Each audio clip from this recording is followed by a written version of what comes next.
When we learn something new about nature, it's because we noticed something new. It's always been there. We don't discover things and that's the first time that they existed. We're just now noticing. To the point where Mercury, Venus, and Earth would be inside the star itself. So that's the end of the Earth. There will be an end of the Earth. I think my first attention to the apocalypse and apocalyptic narratives came when I was studying Mormon populations in Arizona in the late 1990s.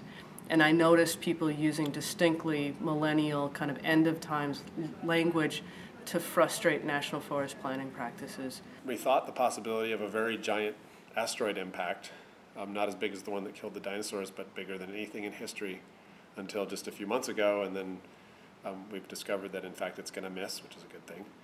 But within the next 1,000 years, a very big asteroid, it's about time. They happen, the really big ones happen about every 100,000 years, and it's been roughly 100,000 years since the last one, so who knows, but is it going to happen in my lifetime, your lifetime, 10 years, 100 years, we're not so sure. I realized that the way people think about the world, constructed through this apocalyptic narrative, actually has consequences for the natural resources that we live with, and frustrates our ability to flourish ecologically and as human societies in the natural landscape. And that made me interested in thinking about how apocalyptic rhetoric and apocalyptic narratives work. If the apocalypse is coming, I don't know what you're going to do about it. And if it's all about science and technology doing it, maybe the science and technology people can handle that a little. The question is intensity and then frequency. So we have volcanoes erupting all the time. We have giant waves all the time. And the question is, when will it happen? Will it happen in a place where there are a lot of people? And how big? An actual apocalypse is something that could really happen.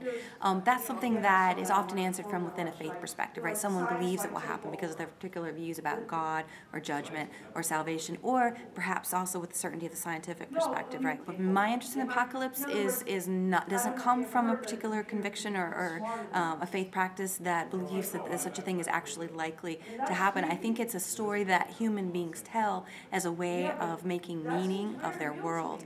When we talk about religion, usually we imagine that ritualized order is supposed to spill over onto everyday life in some way that gives everyday life structure and order and meaning. And I think that the notion of an end of time is comforting, right? Because we sort of become lost and enveloped in time and things might seem meaningless. And the notion that there might be a final end and therefore a purpose to all of existence leading up to that end, it's a very comforting notion. God coming upon us with these disasters to punish us for our sins.